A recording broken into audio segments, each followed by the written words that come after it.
नरेंद्र दामोदर दास मोदी।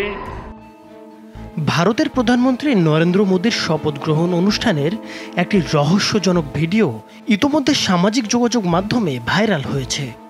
ভিডিওতে দেখা যাচ্ছে বিজেপি এমপি দুর্গা দাস উইকে প্রতিমন্ত্রী হিসেবে শপথ নেওয়ার পর রাষ্ট্রপতি দ্রৌপদী মুর্মুকে যখন অভিবাদন জানাচ্ছেন, তখন পেছনে অল্প সময়ের মধ্যে বিড়াল জাতীয় একটি বড় প্রাণী হেঁটে যাচ্ছে।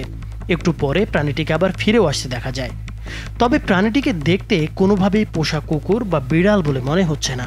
তার সাইজ দেখে যা অনুমান করা যায় তা হলো প্রাণীটি সম্ভবত একটি চিতাবাঘ বা বিশালাকার বিড়াল সদৃশ কোনো প্রাণী। শপথ গ্রহণ অনুষ্ঠানকে কেন্দ্র করে রাষ্ট্রপতি ভবনের নিরাপত্তা ব্যবস্থা জোরদার করা হয়েছিল। ভবনের আশপাশের অঞ্চলকে উড়োজাহাজ উড্ডয়ন নিষিদ্ধ জোন হিসেবে ঘোষণা করা হয়েছিল।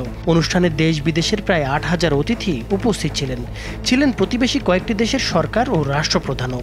কিন্তু এত সব নিরাপত্তা ব্যবস্থাকে ফাঁকি দিয়ে অনুষ্ঠানে হাজির হওয়া প্রাণীটি আসলে কি?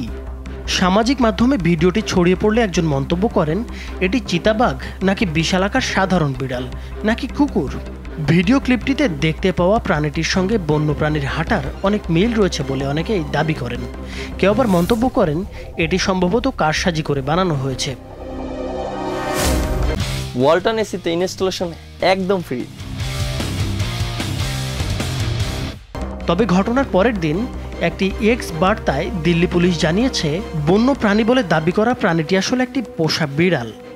এই ঘটনাকে কেন্দ্র করে কাউকে গুজব ছড়াতে বা গুজবে কান দিতে নিষেধ করেছেন দিল্লি পুলিশ।